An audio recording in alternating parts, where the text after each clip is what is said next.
Good morning. Welcome to the Sunday Conversation. Our guest is Dr. Penny Elkins. She is the brand new president of Mercer University over in Macon. They have a medical school campus here in Columbus. Welcome, Dr. Elkins. Thank you so much, Chuck. I'm delighted to be here. Congratulations. You started your job January 1st.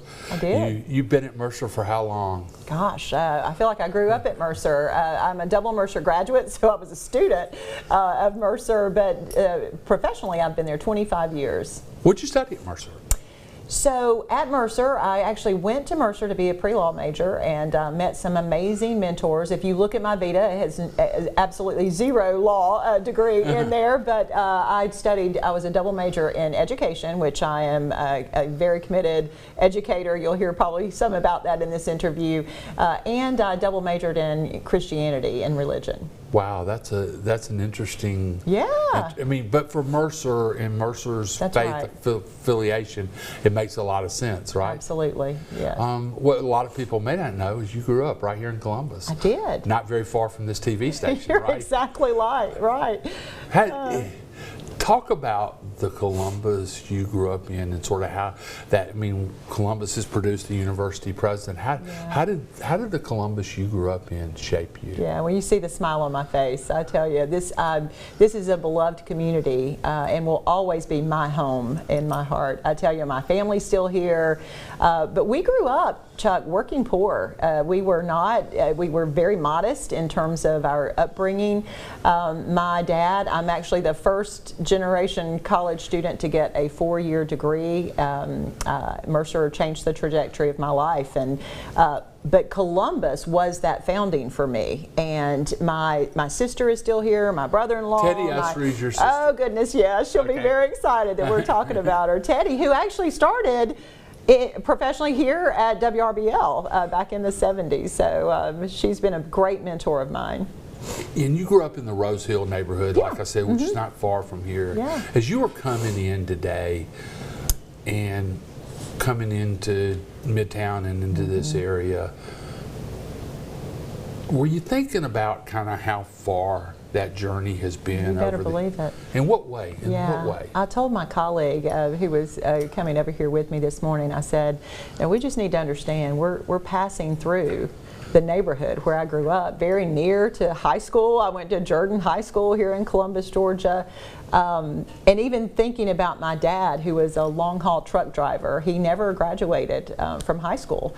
And he was very committed to us, though. And I told John, my colleague, we passed by Buck Ice and Coal Company, and that was the last job Daddy had. My dad was a very hard-working World War II Navy veteran, and it was just amazing to me to think how this community, the people really in this community, shaped the very course of my life. You can see those memories reflecting in your eyes. I mean, when you talk to you, I mean, there's something real when you're talking about Buck Ice and Coal. You're talking about your father. You're talking about the neighborhood, Jordan High School. Yeah.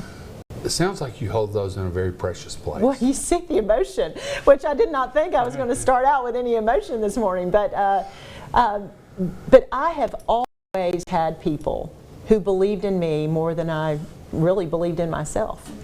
And that is what drives me to do what I do today. It started with my mom and dad. I had great parents who tried to do the best for me. All the people around me in my church community, in our high school, and even elementary and middle school here in Columbus, Georgia. We had teachers who poured into us and said, there's something there, Penny. You need to continue to challenge yourself. You need to continue to grow beyond what you think you can do.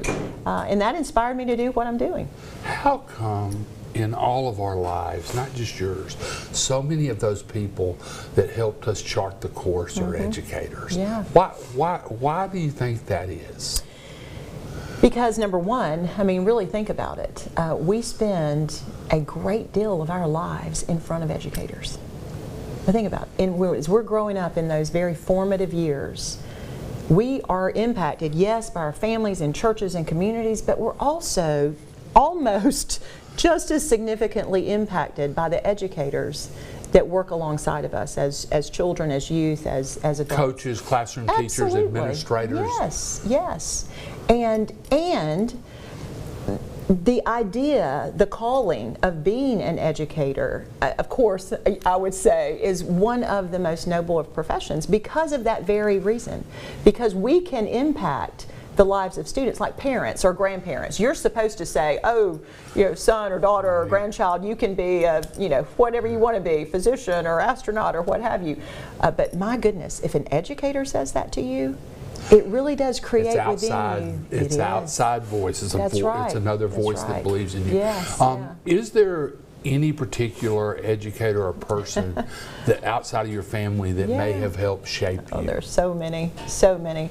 My third grade teacher who has passed away, Sarah Lewis, but one who was really pivotal in my life, and I pray that somewhere today he too has passed away, but I hope he hears this, and that's Dr. Luther Reeder, who was my math professor, my math teacher at Jordan High School, and he taught me, I don't know, I think everything, pre-algebra to algebra to trigonometry to calculus too, and he took so much time with me, and I believe I'm pretty sure his wife and family are still here in Columbus, and I hope that they hear that.